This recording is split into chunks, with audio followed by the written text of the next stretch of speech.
Hello दोस्तों, आज हम बात करने वाले हैं rich dad poor dad book summary इन हिंदी। सामान्य जीवन में हम अपने समय को मैनेज नहीं कर पाते हैं, जिसका परिणाम हमें भविष्य में मिलता है। इस जीवन में हमें हर एक चीज को मैनेज करके चलना होता है, तभी जीवन सफल हो पाता है। यदि हम समय को मैनेज ना करें तो हमारा काफी समय व्यर्थ जाता है और जिसका परिणाम हमें भविष्य में देखने को मिलता है। उसी प्रकार यदि हम पैसे का मैनेजमेंट ना करें तो हमें काफी समय समस्याओं का सामना करना पड़ सकता है। इस वीडियो में आपको पैसे के मैनेजमेंट के बारे में rich dad poor dad book summary के माध्यम से विस्तार से बताया गया है। रिच डैड पुअर डैड पुस्तक रॉबर्ट कियोसाकी द्वारा लिखी गई, जिसमें पैसे का मैनेजमेंट करना बहुत अच्छी तरह से बताया गया है और यह भी बताया गया है कि अमीर लोग और गरीब लोग अपने बच्चे को कैसे पैसे का मैनेजमेंट करना सिखाते हैं तथा पैसे के बारे में क्या क्या बातें बताते हैं। दुनिया में हर व्यक्ति अमीर बनना चाहता है। वह भी चाहता है कि उनके पास अच्छी गाड़ी हो, अच्छा घर हो और उनका बिजनेस अच्छा चलता रहे, अच्छे कमाए और अच्छे खाए। परंतु कुछ लोग अमीर बन पा जाते हैं लेकिन कुछ लोग नहीं बन पाते। शायद उनके सपने अधूरे रह जाते हैं। सब चाहते हैं कि उनके पास करोड़ों रुपया हो, परंतु वह अमीर क्यों नहीं बन पाते? उसका कारण यह है कि वह पैसे का मैनेज करना नहीं जानते। उन्हें नहीं पता होता कि पैसे का मैनेजमेंट कैसे किया जाता है। इस कारण से आदमी अमीर नहीं बन पाते। जो लोग अमीर होते हैं उनके पैसे के मैनेजमेंट के बारे में अच्छा सा ज्ञान होता है। वह पैसे का मैनेज करना अच्छी तरह से जानते हैं और वह पैसे को अच्छी तरह इन्वेस्ट करते हैं जहां से उनका लाभ होता है, इसलिए भी अमीर बन जाते हैं। बचपन में हमारे माता पिता द्वारा हमें बताया गया जाता है कि यदि हम अच्छे से पढ़ लेंगे और अच्छे नंबर प्राप्त कर लेंगे तो हमें जीवन में अच्छी नौकरी मिलेगी, जिससे हम बहुत सारा धन कमा सकेंगे। लेकिन दुनिया में कई ऐसे लोग हैं जो बहुत सारी पढ़ाई की है, उनके पास कई डिग्रियां हैं और अच्छी खासी जॉब भी कर रहे हैं, परंतु उनकी आर्थिक स्थिति मजबूत नहीं है। उनके पास पैसे की कमी है, वो अच्छा घर नहीं ले सकते हैं, उनके पास गाड़ी भी नहीं है। ऐसा क्यों होता है? तथा दूसरी तरह ऐसे भी लोग होते हैं जो कम पढ़े लिखे होते हैं और उनके पास जॉब भी होती है और न ही जॉब के लिए इधर उधर भटकते हैं, फिर भी अमीर लोग में गिने जाते हैं। हम यदि उदाहरण के रूप में जाने तो आज के समय में भारत के सबसे अमीर व्यक्तियों में गिने जाते हैं धीरू भाई अंबानी, जिन्होंने बहुत कम पढ़ा लिखा लेकिन आज भी बहुत अमीर आदमी है। अगर हम बात करें तो पढ़ाई और लिखाई से लोग अमीर बनते हैं तो ऐसा बिल्कुल नहीं है। यह सोच बिल्कुल ही अमीर बनाती, बल्कि हमें फाइनेंशियल मैनेजमेंट आना चाहिए। हम किस तरह से फाइनेंशियल मैनेजमेंट करके अमीर बन सकते हैं, जहां बात इस रॉबर्ट कियोसाकी पुस्तक रिच डैड पुअर डैड में बताई गई है। रॉबर्ट कियोसाकी के बारे में बात करें तो उनके दो पिता थे। एक पिता बहुत ज्यादा अमीर थे, दूसरे बहुत ज्यादा गरीब थे। अब आप पूछेंगे दो पिता कैसे हो सकते हैं? तो जी हाँ, जो उनके असली पिता थे वो बहुत गरीब थे और बहुत पढ़े लिखे थे। उनके पास काफी डिग्रियां थी, परंतु वह जो उनके दूसरे पिता थे वो अपने बेस्ट फ्रेंड के पिता को ही अपना पिता मानता था, जो बहुत ज्यादा अमीर है और अपने क्षेत्र में काफी सफल है। उनके दोनों पिता ने साथ ही में पढ़ाई की थी। उन्होंने कड़ी मेहनत परिश्रम भी किया, परंतु अमीर पिता ने पढ़ाई बीच में ही छोड़ दी थी, बल्कि जो गरीब पिता थे उन्होंने पढ़ाई जारी रखी। लेकिन अपने क्षेत्र में दोनों ने काफी मेहनत करके अपनी सफलता प्राप्त की, लेकिन दोनों पिता के बीच में पैसा कमाने की राय बिल्कुल अलग थी। आइए जानते हैं दोनों पिता के बीच पैसे के मामले में क्या राय, विस्तार से जानते हैं। सकारात्मक सोच। रॉबर्ट कियोसाकी के पहले पिता, गरीब पिता, रॉबर्ट को समझाते थे कि कोई भी वस्तु या कोई भी ऐसी चीज नहीं खरीद सकता, उनके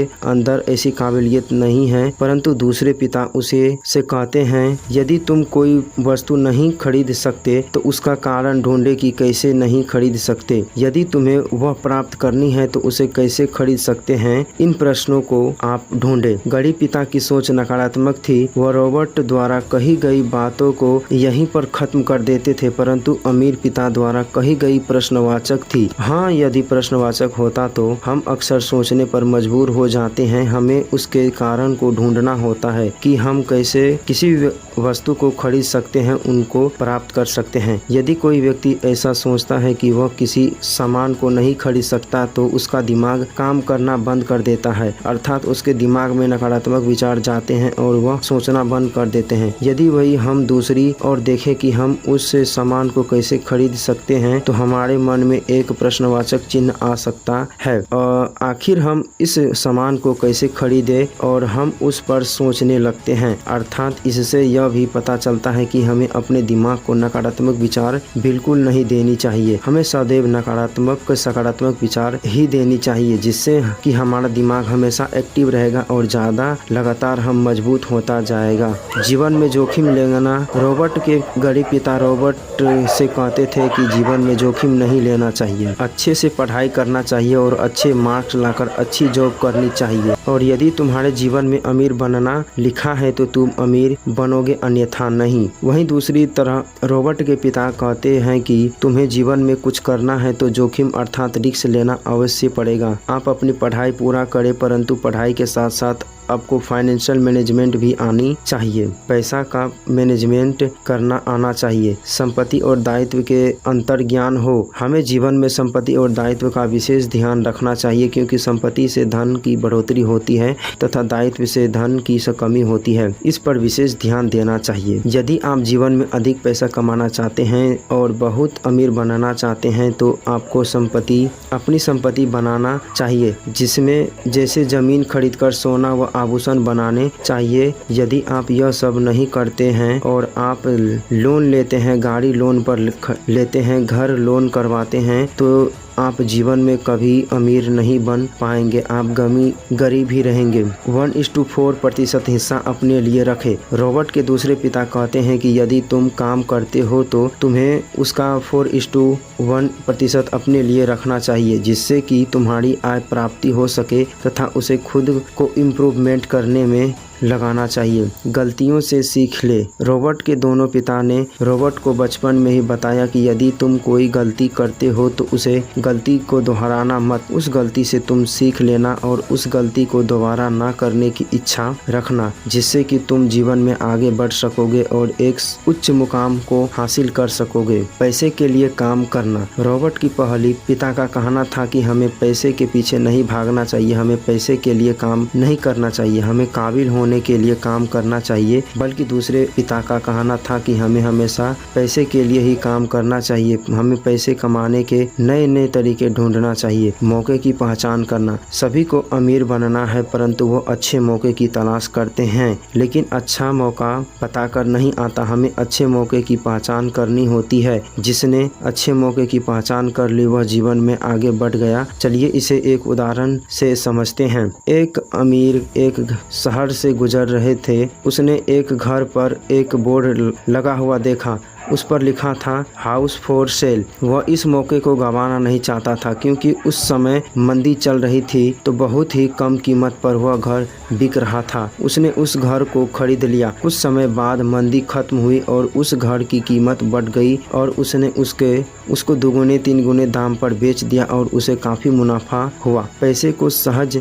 करने की समझ लेना। दुनिया में सभी पैसे को सहज कर रखते हैं, सबको पैसा सहज कर रखना बहुत अच्छी तरह से आता है, पर यहाँ इसका अर्थ नहीं है कि पैसे एक अलमारी या गुल्लक में रखना हो या बैंक में रखना हो। अर्थात सहज का अर्थ हो क्या है कि हमें पैसे का कहाँ इन्वेस्ट करना है, कहाँ पर पैसे खर्च करना है, जिससे कि हमारी आय बनी रहे और हम पैसे को इन्वेस्ट करते रहें। तो हमें इस बात को समझना चाहिए कि पैसे कहाँ पर इन्वेस्ट करना है और कहाँ पर नहीं।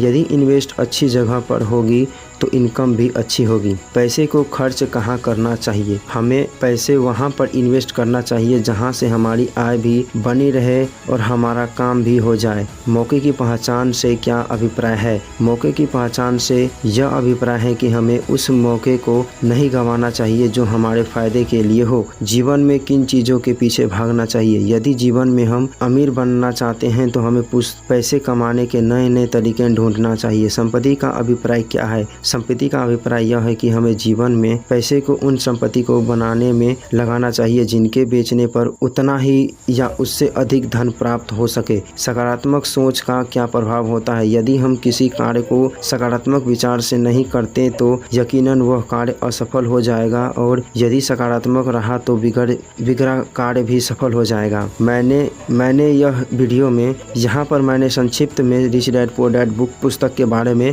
बताया है। उम्मीद करता हूँ हूँ आपको यह ऑडियो पसंद आया होगा। इसे आगे जरूर शेयर करें। यह वीडियो कैसा लगा कमेंट करके जरूर बताइएगा। मिलते हैं नेक्स्ट वीडियो में क्यों नए टॉपिक के साथ।